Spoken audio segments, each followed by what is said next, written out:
Okay, now we're going to talk about some ideas from section 12.2, where we talk about congruent polygons and one important theorem about triangles. With the explanation of the third angles theorem, I will also explain the ideas that talk about congruent polygons. I want you to take a look at the two triangles you see here at the beginning, where you see the title Third Angles Theorem, to make some important points. I want you to take a look at triangle ABC, which we usually write like this, triangle ABC. Triangle ABC has the vertices A right here, B and C. You see some green dots over here. And I want you to notice something as well. Triangle, the one on the right, DEF, is very similar to it, okay? But now we are going to establish something very important. First thing, we're going to say this. Notice angles A and D. This is what we call corresponding. It means that both angles are located in the same place in both triangles, as they look very similar. Now we say that angles A and D are corresponding. Same thing we might say with angles B and E. They are corresponding. It's like they are in the same position. But this is not enough. We have one more thing to say. I want you to look now at the marks right here. This is the mark for angle A. And since angle D have the same mark, now we are indicating the following. We're saying down here that angle A is congruent to angle D. It means that they are exactly the same. And we can also say the same thing about angles B and E, that angle B, and please notice the notation and the symbols, angle B is congruent to angle E. So now we can state our third angles theorem. And this states the following.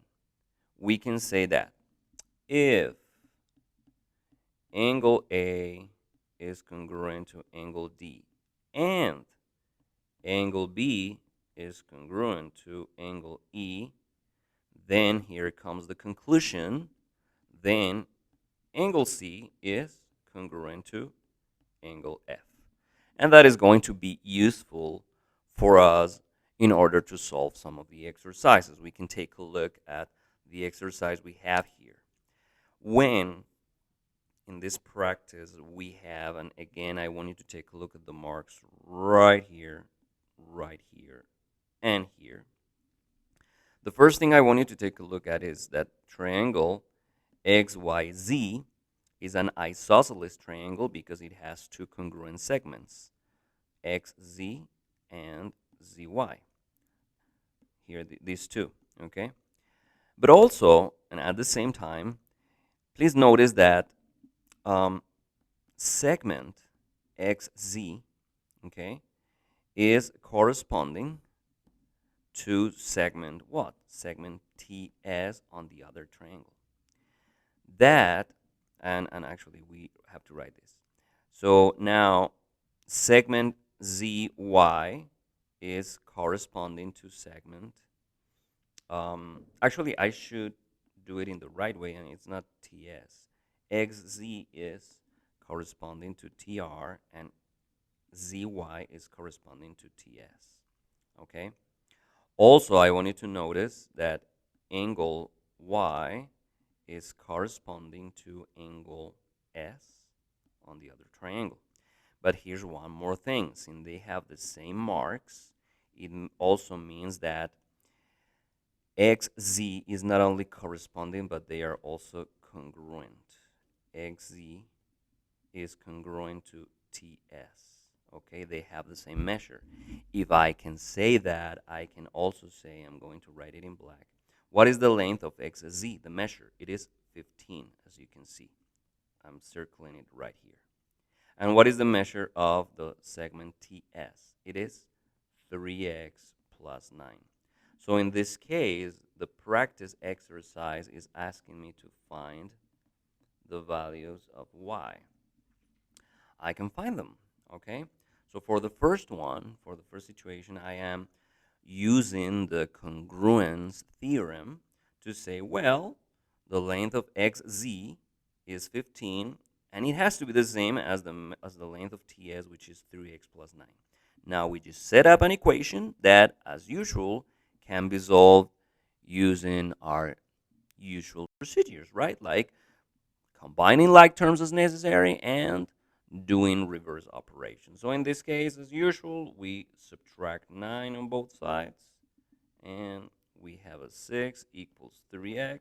So eventually, as we divide by 3, x equals 2. Now let's set up the equation for the angles. Can you see that if angle y is congruent to angle s, then I can state the following, or set up the following equation.